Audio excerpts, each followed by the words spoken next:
তো আমার এই কথাগুলো আশিক ভাইয়ের উদ্দেশ্যে। তো ইদানিং দেখতাছি কিছু মানুষ আশিক ভাইকে নিয়ে ট্রল করতেছে। তার একটাই কারণ, সে তার বোর বয়স দিয়ে কয়েকটা ভিডিও বানাইছিল এই জন্য। তো এই কারণে যারা আশিক ভাইকে নিয়ে ট্রল করতেছ তাদের উদ্দেশ্যে বলতে চাই, দেখো ভাই, একটা মানুষ ভুল করতেই পারে, তাই বলে যে তাকে নিয়ে ট্রল করবা তোমরা, বিষয়টা এইরকম না। একজন মুসলমান হয়ে উচিত অন্য একজন মুসলমান যদি ভুল করে তাকে বুঝানো, কখনো ট্রল করে মানুষকে শুধরানো যায় না। আর আশিক ভাইয়ের উদ্দেশ্যে বলতে চাই, ভাই আপনি তো একজন মুসলমান, তো আপনার অবশ্যই উচিত আপনার বউকে আপনি পর্দায় রাখা। তা না করে আপনি কি করতেছেন, আপনার বউর বয়স দিয়ে আপনি টিকটক ভিডিও বানাইতেছেন। দেখেন ভাই, বর্তমান সময়ে একটা মেয়ের কণ্ঠ শুনেও একটা পুরুষের মনে আকর্ষণ জাগতে পারে।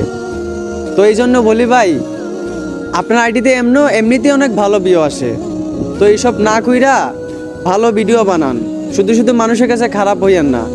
আশা করি আমার কথাগুলো বুঝতে পারছেন ভাই, ধন্যবাদ।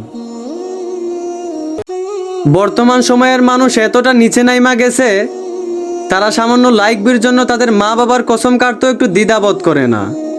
কিছু মানুষ তো আল্লাহর কসমও কাটে। যেই 6 বছরের বাচ্চা মেয়েকে শেখানোর কথা ইসলাম, সেই 6 বছরের বাচ্চা মেয়েকে দিয়ে মানুষ টিকটকে ভিউ অর্জন করে। সাধারণ মানুষকে নিয়ে কি বলবো, এখন তো কিছু হুজুররাও টিকটকে আইসা নষ্টামি করে। যেই বয়সে নারী পর্দায় থাকার কথা, সেই বয়সে নারী বেপর্দায় চলাফেরা করে। আর দেশের মানুষ দর্শন কেন কমে না এইটা নিয়ে বাড়াবাড়ি করে। কথায় আছে, নিজে ভালো তো জগৎ ভালো। জন্মগতভাবেই আল্লাহ নারীর প্রতি পুরুষের আকর্ষণ দিয়েছেন, তাই আল্লাহ নারীদেরকে পর্দার বিধান দিয়েছেন। তারপরে যদি নারী পুরুষের সামনে বেপর্দায় চলাফেরা করে আর আপনারা আইন দিবেন, ইপটিজিং করলে 6 মাস 1 বছরের জেল হবে।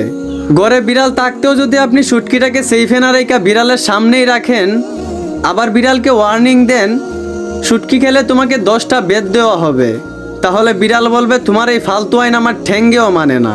ঠিক তেমনি দেশে পুরুষ থাকতেও যদি নারী পর্দায় না থাইকা বেপর্দায় চলাফেরা করে আর আপনারা আইন দিবেন ইপটিজিং করলে 6 মাস 1 বছরের জেল হবে, তাহলে আপনাদের আইনও দেশের মানুষ ফালতু মনে করবে।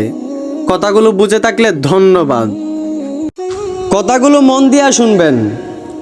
এক শুটকির দোকানদার, সে জানতো তার দোকানে একটা বিড়াল আছে, তবুও সে শুটকিটাকে সেইফে না রাইকা বিড়ালের সামনেই রাখলো এবং বিড়ালটাকে ওয়ার্নিং দিল, দেখ বিড়াল, তুই যদি শুটকিটা খাস তাহলে তোকে 50টা বেদ দেওয়া হবে।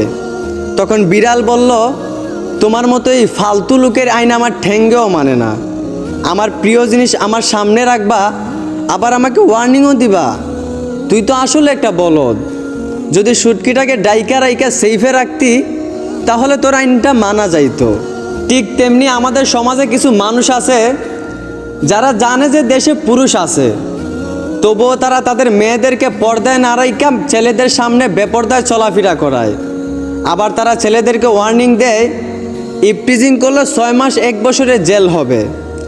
তো যারা এই ধরনের আইন করো তাদের উদ্দেশ্যে বলতে চাই, হয়তো তোমরা সমাজের নারীদেরকে পর্দায় থাকার শিক্ষা দেন, নয়তো শুটকিওয়ালার মতো এইরকম ফালতু আইন দিয়ে নিজেকে বলদ প্রমাণ করবেন না। ধন্যবাদ।